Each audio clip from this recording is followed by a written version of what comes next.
Honorable Ministers, Your Excellencies, Mr. Secretary General, distinguished delegates, please allow me to welcome you all to our 105th Council session. After the formal opening ceremony, I propose that we move on to today's order of business and the agenda that is before us. But first and foremost, allow me to reiterate my availability and my delegation's commitment to the objectives of the group and assure you that I intend to serve you to the best of my ability. I also wish to recognize the presence in our midst of the President of the UN General Assembly, His Excellency Ambassador Peter Thomson, who has taken time off his busy schedule to grace our opening ceremony.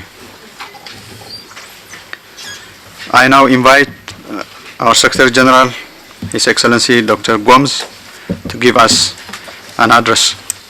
Secretary General. Thank you, Mr. President. Your Excellency Ambassador Peter Thomson, President of the 71st UN General Assembly, Your Excellency Dr. Abraham Tekeste, Minister of Finance and Economic Cooperation of the Federal Democratic Republic of Ethiopia and President of the 105th session of the ACP Council, Honorable Ministers, Excellencies, distinguished ladies and gentlemen. May I begin by expressing my deep honor and sense of privilege to welcome you to the ACP House for the 105th Council session. A special welcome to the President of the 71st UN General Assembly, Ambassador Peter Thomson, whose presence with us today signals the high esteem you accord to the ACP Group in its modest contribution as an effective global player.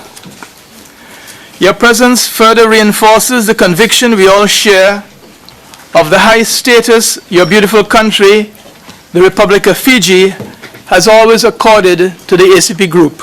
Bula.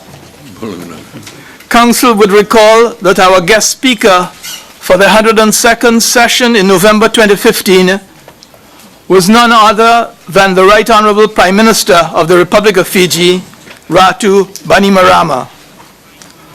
Honorable Ministers, Excellencies, ladies and gentlemen, at the 104th Council session last November, important decisions were taken pertaining to the future of the group on the one hand and the future of our ACP-EU relations on the other. The Secretariat has therefore been working hand in hand with the Committee of Ambassadors to implement these decisions, details of which are captured in the Committee of Ambassadors' report to Council to be presented later. At the same time, conscious of evolving global dynamics, the Secretariat has been engaged in the review of its programs and systems to enhance the capacity of our member states to be more resilient and innovative.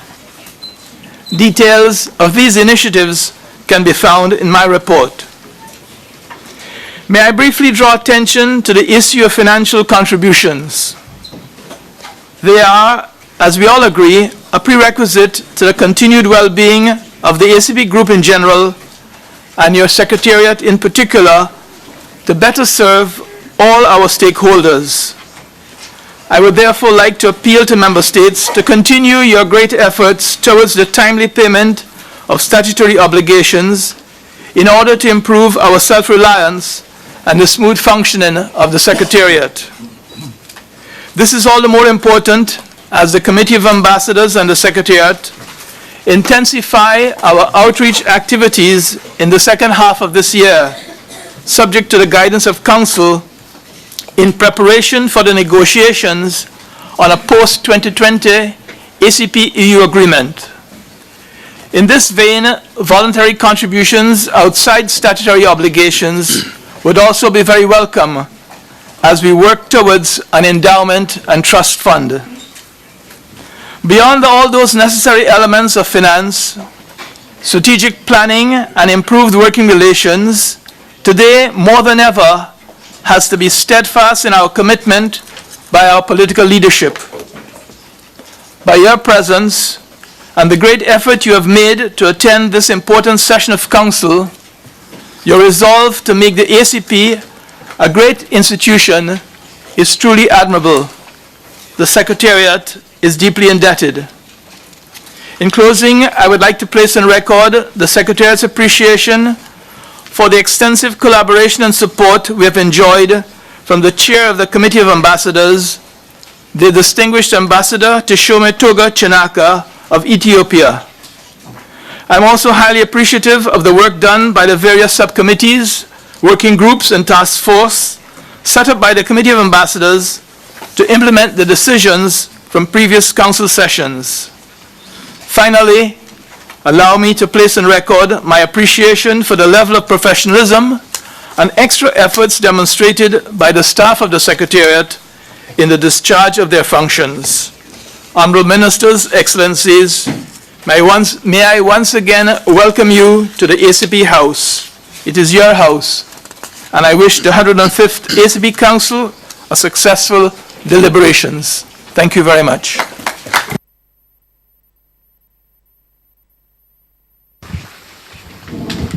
Thank you very much, Secretary General.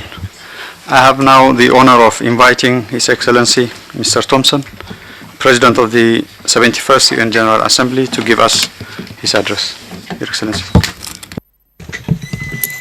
Honourable Ministers and His Excellency Dr. Patrick Gomes, Secretary General of the ACP Group, and His Excellency Dr. Abraham Tekeste, the Minister of Finance and Economic Cooperation of the Federal Democratic Republic of Ethiopia, and President in Office of Council, Excellencies and ladies and gentlemen. It is indeed a great pleasure to be here in Brussels this morning. I've just stepped off the plane from New York to be at the 105th session of the Council of Ministers of the African, Caribbean and Pacific Group of States. I'm old enough to remember back when we were negotiating Lome 1. I joined the Ministry of Foreign Affairs in Fiji in the mid-70s. And back then, in those days of telex machines, the Lome Convention was a groundbreaker, and ACP entered the lexicon of developing states such as ours. So it's a great pleasure for me finally to, after that time in the 70s, to be here addressing the ACP Council of Ministers. This is my first time actually at an ACP meeting in Brussels. I'm spending a lot of time in your countries at the moment. I'm actually on my way to Africa at the moment. I have meetings in Kenya and in the Central African Republic and Uganda before going on to China. So spending a lot of time in Africa at the moment. Just as I was telling the chairman, just back from Senegal and from Ethiopia and Egypt. And not to forget the Caribbean, where I'm happy to see the Minister of Finance from Jamaica down there, who I see in Kingston at the International Seabed Authority, where I was president of the authority for a couple of years. And of course to our Pacific friends around the table, Samoa and Tonga and others, great to see you all. I'd like to begin by acknowledging the long-standing commitment and dedication that ACP members have made to advancing global efforts to achieve a free and democratic world of peace, security, and of sustainable development. Together we envisage a world in which poverty is eradicated and gender equality is achieved and human rights flourish and good governance is a given. The unique composition of the ACP group, with its 79 developing country member states, positions it to play a crucial role in building the necessary partnerships to achieve the global solutions needed to implement the 2030 Sustainable Development Agenda. ACP's role can only become more significant as we work to progress our sustainable development objectives in a complex and rapidly changing world. We live in a world characterized by political turbulence, economic uncertainty, intractable peace and security challenges, rising terrorism and violent extremism, and large-scale movements of refugees and migrants. This era of exponential population growth, rapid urbanization, rising inequality, environmental degradation, and increasingly destructive impacts of climate change is one in which the building blocks of sustainable peace and sustainable development are all the more difficult to put in place. One only need look at the catastrophic drought and famine being experienced in Africa, in particular in Nigeria and South Sudan, in Somalia and neighboring Yemen, to see how severe the global humanitarian situation is becoming and how quickly hard-won development gains can be reversed. During my recent visit to Africa, many interlocutors asked for my help in raising global awareness on the urgency of the humanitarian situation. In response, 3 weeks ago, I convened at the United Nations in New York an informal briefing of UN member states, at which all stakeholders were encouraged to contribute to the Secretary General's call to action on famine response and prevention in Africa. It's a call that I repeat today, and one which I will be conveying to others throughout my term as President of the General Assembly. Excellencies, while humanitarian crises such as the African famine require our urgent response, they also call on us to take action to make longer-term changes needed to create resiliency and shift humanity's trajectory away from the precipice of unsustainability towards which our current habits, consumption patterns in particular, are taking us. It is central to our responsibilities, indeed the responsibilities of our generation, of legislators and bureaucrats, to create the conditions that lead to a future on this planet that is safe and secure and prosperous for our children and for our grandchildren. Driving this global transformation requires all nations to begin by scaling up their efforts to implement the 2030 Sustainable Development Agenda, and of course the Addis Ababa Action Agenda and the Paris Agreement on climate change. And it requires that we take a number of other key steps to drive a smart and integrated approach to implementing all 17 Sustainable Development Goals. Firstly, we must establish innovative new strategic partnerships that bring together the governments, the UN, multilateral organizations, civil society, the private sector, academia, and others. These partnerships must drive collaborative, coordinated implementation efforts that leverage partners' comparative advantages. Secondly, we have to mobilize the unprecedented volume of resources needed to achieve the SDGs. To help progress this mobilization, 2 weeks ago I convened a high-level SDG financing lab at the United Nations headquarters that brought together key partners to discuss ways to release the resources needed to support the world's long-term sustainable development objectives. Among the key findings of the lab's discussions were that financing needed to fund the SDGs already exists, but that global financial systems need to be aligned to sustainable development. And that while the SDGs make economic sense for business, more needs to be done to connect global financing with bankable and sustainable projects. These key messages I took with me to the spring meetings of the World Bank later that week, where I urge partners to join forces to find new and inclusive ways of partnering and financing and delivering on the ground. I encourage all of you to also participate in this ongoing conversation between the public and private sectors. Both ACP and the United Nations can help to provide platforms for this productive conversation. Thirdly and finally, in order to effectively drive the catalytic action needed to achieve sustainable peace and development, we must apply the exponential advances of innovation and technology.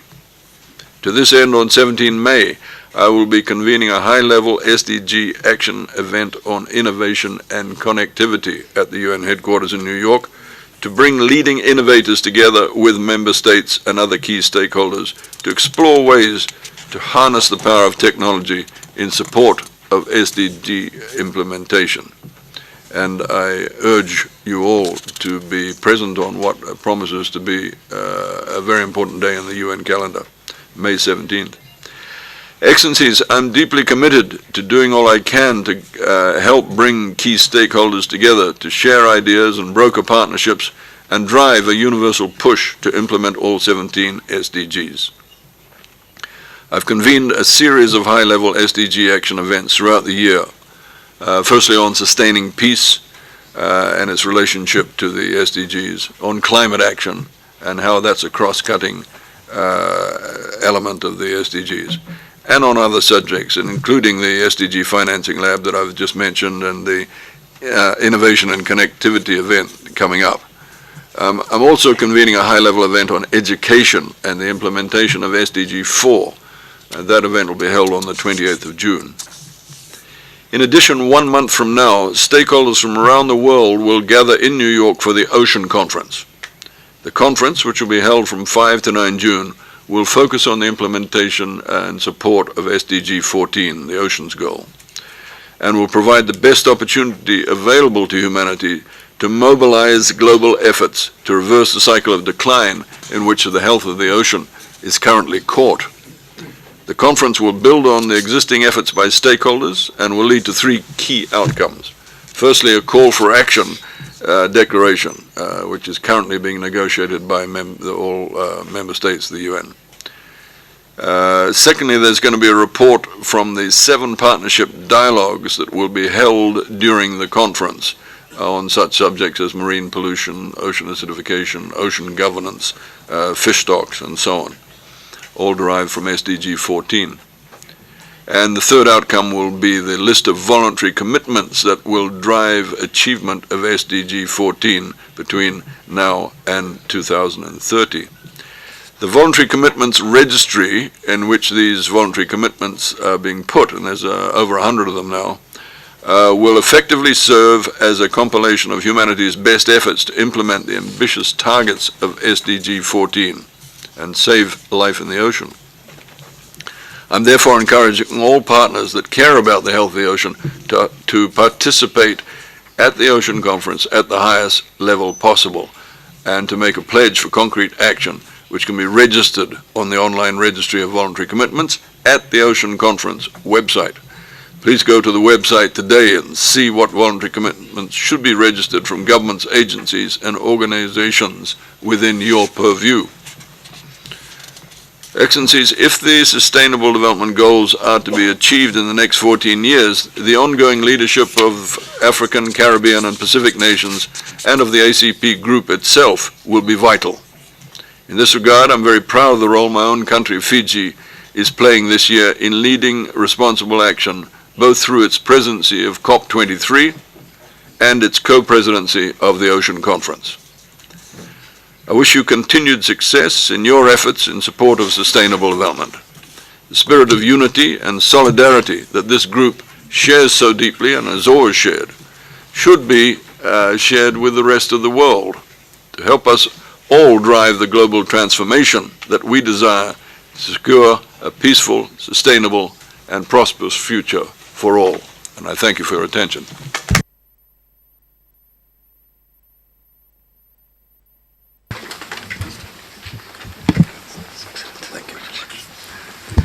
Well, thank you very much, Mr. President. I would like to commend you on your leadership role to deliver and realize the SDGs, and I would like to recognize the leadership role you are playing to advance the priority agendas of the developing world, in particular in light of the SDGs.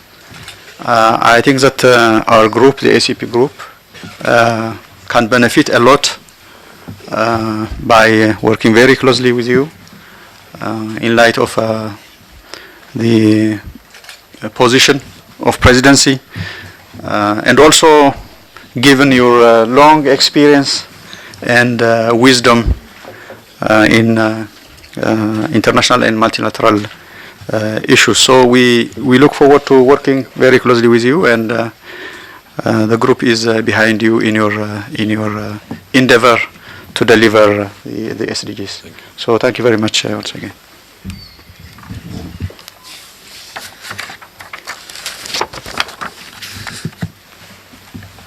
Your Excellency, the President of the UN General Assembly, Ambassador Thomson, Honorable Ministers, Your Excellency, Secretary General Gomes, Excellencies, Ambassadors, distinguished ladies and gentlemen, I bring you warm greetings from His Excellency President Thomson and His Excellency Prime Minister Desalegn, and the government and peoples of the Federal Democratic Republic of Ethiopia, the land of origins. It is a great honor for me to be presiding over the affairs of our 105th Council session. The timing of our 105th Council session is of great significance for a number of reasons, some of which I wish to elaborate on. One, following the decision taken by our heads of state and government at their 7th and 8th summit in 2012 and 2016 respectively, we have received clear marching orders to undertake the reforms needed to transform the ACP group into an effective global player, fit for the 21st century and responsive to the emerging priorities of our member states. We must therefore do more to advance and strengthen intra-ACP cooperation, especially through South-South cooperation, ensure a more balanced partnership with Europe based on shared values and mutual respect, while at the same time taking steps to diversify our partnership and strengthen the self-financing capacity of the group through introducing innovative financing mechanisms. At this point, I would like to underscore the need for establishing and strengthening ACP institutions so that our group will get solid and sustainable financing sources. These institutions will also enhance the comparative advantage of the ACP group over other organizations and thereby contribute towards strengthening the bondage of our group. Two, our council session last November mandated the Committee of Ambassadors to accelerate preparations for negotiations on a post-2020 agreement with our principal interlocutor, the European Union, in line with Article 95 of our Cotonou Partnership Agreement. As you are aware, several factors are likely to impact on the outcome of these negotiations. These include a more inward-looking and protectionist governments, changes in the membership and priorities of both Europe and the ACP group since the negotiation for the Cotonou Partnership Agreement, the recent triggering of Article 50 of the EU-Lisbon Treaty, signaling the start of formal negotiations for the United Kingdom to exit the EU, and the strengthening of regional economic communities and regional integration organizations, including the African Union, thereby underscoring the need for the ACP group to demonstrate its comparative advantage. In fact, we have to be ready to fundamentally reform our cooperation with the EU after 2020, aiming at deepening our relationship in various and differentiated fronts rather than sticking to the traditional cooperation areas. Three, beyond the ACP and Europe, the inward-looking and protection tendencies in the United States that create uncertainty and their impact in development cooperation programs is likely to affect global financing and result in greater competition among international organizations as alternative delivery mechanisms for development programs and projects. Nonetheless, Agenda 2030, the Addis Ababa Action Agenda, the Paris Agreement on Climate Change, and the implementation of Sustainable Development Goals, SDGs, provide an excellent opportunity for the ACP group to carve out a niche for itself in the packaging and delivery of development programs at the global level. In this connection, the ACP group must take full advantage of the upcoming UN Ocean Conference on SDG 14 to champion the interests of our member states and to support a valuable member state of the ACP group, Fiji, which is undertaking tireless efforts to the global level to put the interests of SEEDs and other developing countries at center stage. The Ocean Conference also offers our group a valuable opportunity to enhance the visibility of ACP. Honorable Ministers, Excellencies, within the ACP group itself, member states continue to face the ever-present challenge to our development aspirations, including limited structural transformation of our economies, lack of adequate job creation, particularly for our youth, climate change-related problems, such as the recent drought in Eastern and Southern Africa, and the cyclones in Haiti and Madagascar. The scourge of terrorism continued to rear its ugly head in ACP countries, resulting in deaths and displacements of the local population.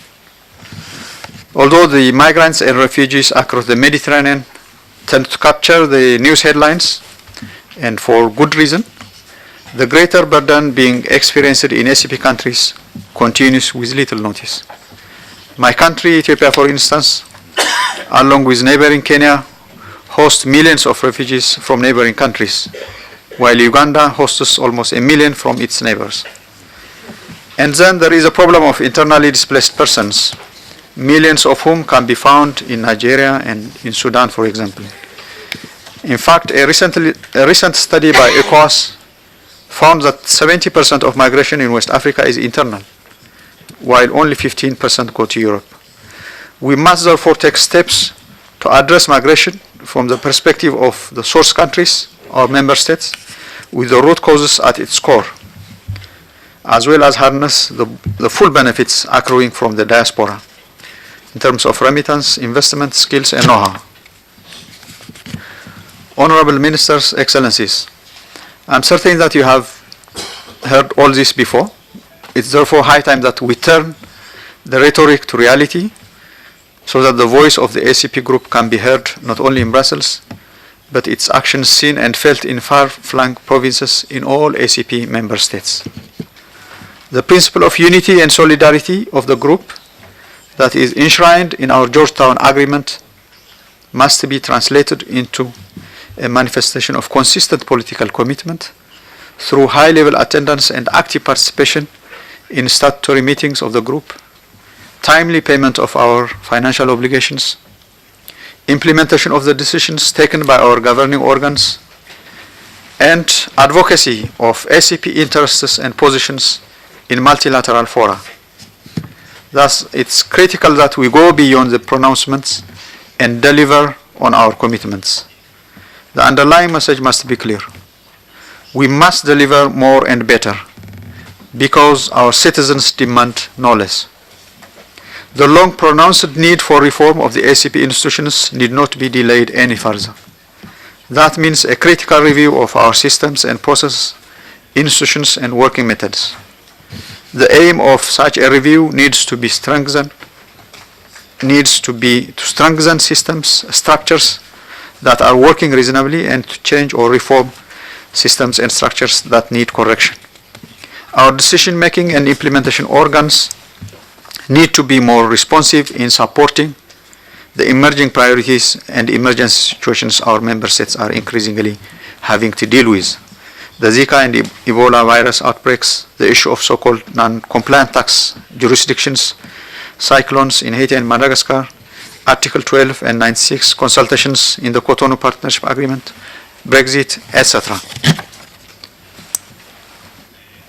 Honorable Ministers, Excellencies, many of the aforementioned challenges also present opportunities for the ACP group to manifest its comparative advantages accumulated through decades of experience in negotiating and implementing partnerships that cover multilateral trade, economic cooperation, and political dialogue. The current occupancy of the presidency of the UN General Assembly by Fiji and the current membership of Senegal and Ethiopia in the UN Security Council serve to underscore the positive contributions by ACP countries at the global level. In concluding my statement, please allow me to thank the Chair of the Committee of Ambassadors, my own compatriot, His Excellency Ambassador Toshome, as well as the Committee of Ambassadors as a whole, for all the hard work undertaken to implement the decisions we took during our previous sessions. Our appreciation also extends to the staff members of the Secretariat, led by Secretary General Gomes, who continue to provide the requisite technical support to our Committee of Ambassadors. Honorable Ministers, Excellencies, I thank you for your kind attention and wish us all successful deliberations.